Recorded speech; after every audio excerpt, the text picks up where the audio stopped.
Okay, good morning. This is day 3 of notes. We are still on colonization of America, or the Americas. So today's bell ringer is explain the reasons for Jamestown's near failure and Jamestown's eventual success.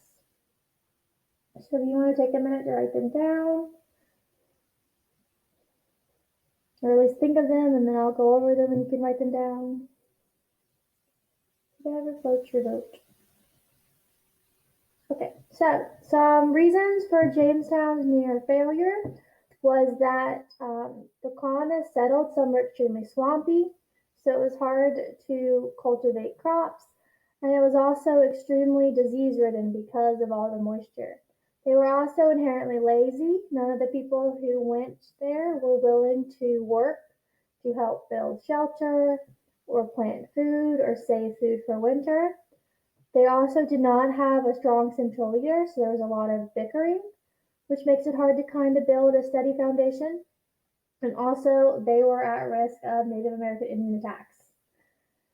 Eventually, they were successful. Some of these reasons were it became a charter town, or the King James bought the town, so he was now in charge. And they also set up the House of Burgesses, which is the first form of self-government. We'll also learn today, I think, that there was a new environment set forth that if you do not work, you do not eat. So that forced a lot of people to have a hand in the town. Because if they did not help plant the crops, they were not going to eat the crops. They were not going to build the shelter. They were not going to sleep in the shelter. So it made people more accountable, and that helped Jamestown thrive. Okay. North American colonies is today's focus. So, the New England colonies are Connecticut, Rhode Island, Massachusetts, Vermont, New Hampshire, and Maine. Sorry, the hiccups. So, while the French were building the fur trade in New France, the English were beginning new colonies along the Atlantic coast in what is now the northeast region of the U.S., known as New England.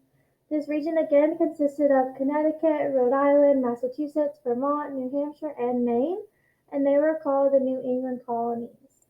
The first successful colony in New England was founded on religious conflict in England. The Church of England was Anglican, which still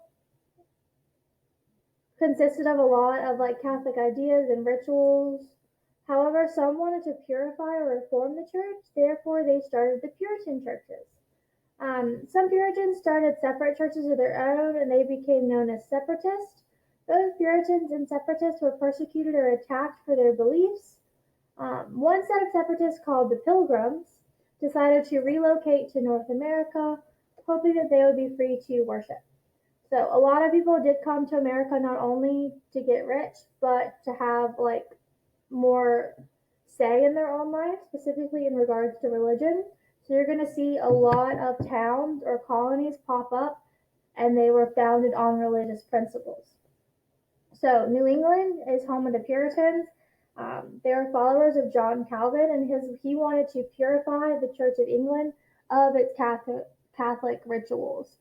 He stressed the value of hard work, and England obviously did persecute him. And then there's this fun little chart that just shows how we get to pilgrims.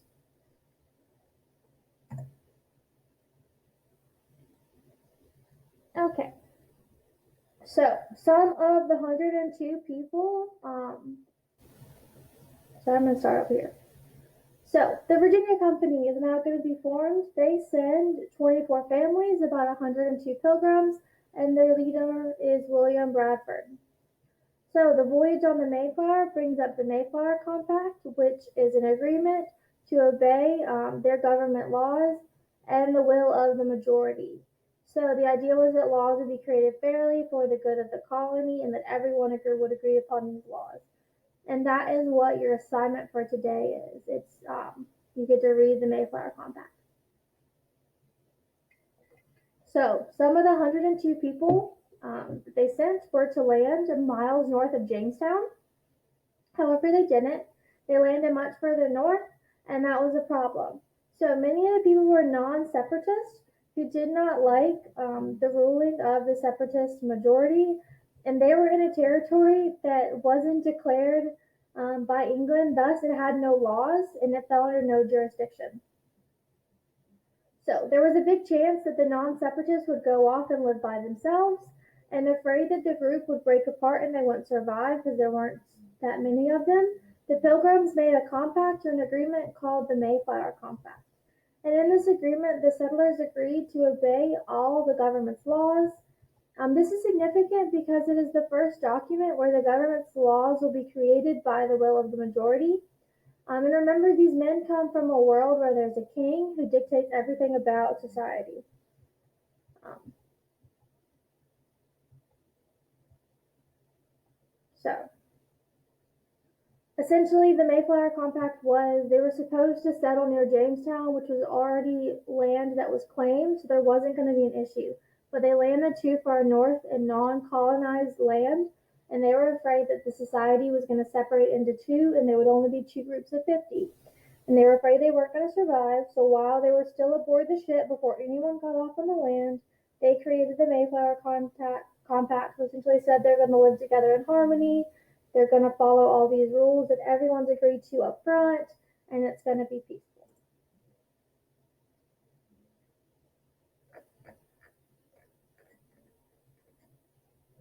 So, they ended up starting their colony at the harbor called Plymouth, named after the point from which they sailed.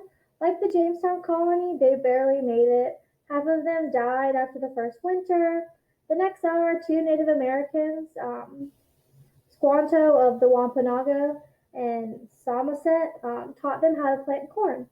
So, after the first successful harvest of corn, they shared a great feast of Thanksgiving, and in the fall of 1621.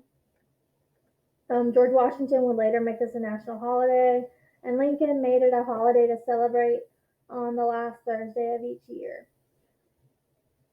So this is important because it just shows that not every colony at this time was aggressive or like overbearing towards the Native Americans. Some did work in harmony, and a lot of people did, or a lot of colonies at this time did rely on Native Americans for like their expertise on how to plant and live in this land, because they had never lived in the wilderness before, and essentially what they settled on was wilderness. So they needed people who were from that area to help them survive. The Pilgrims came to New England because it seemed to be relatively empty. They could do whatever they wanted, no one bothered them. America represented a fresh page, and especially a clean slate. They just wanted to get out of England.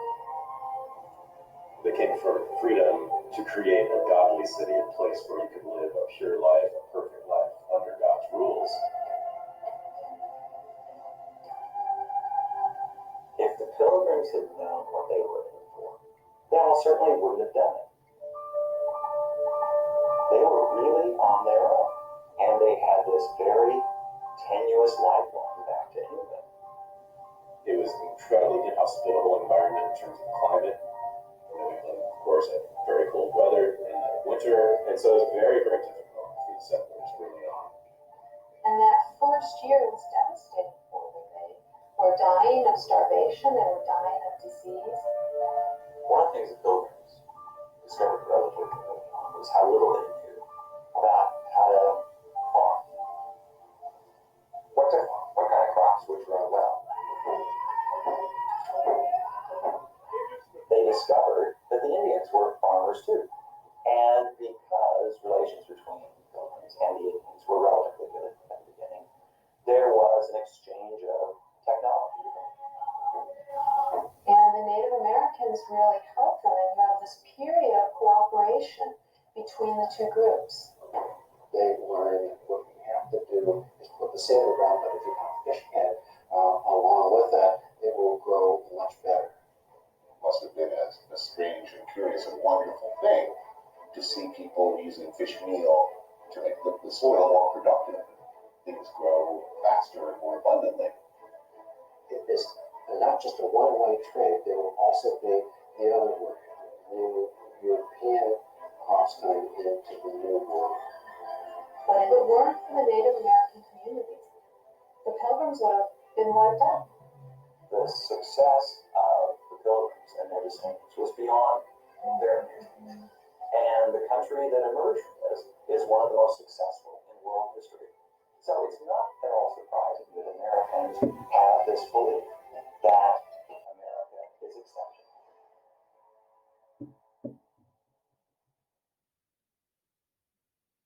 Okay, I believe that's it.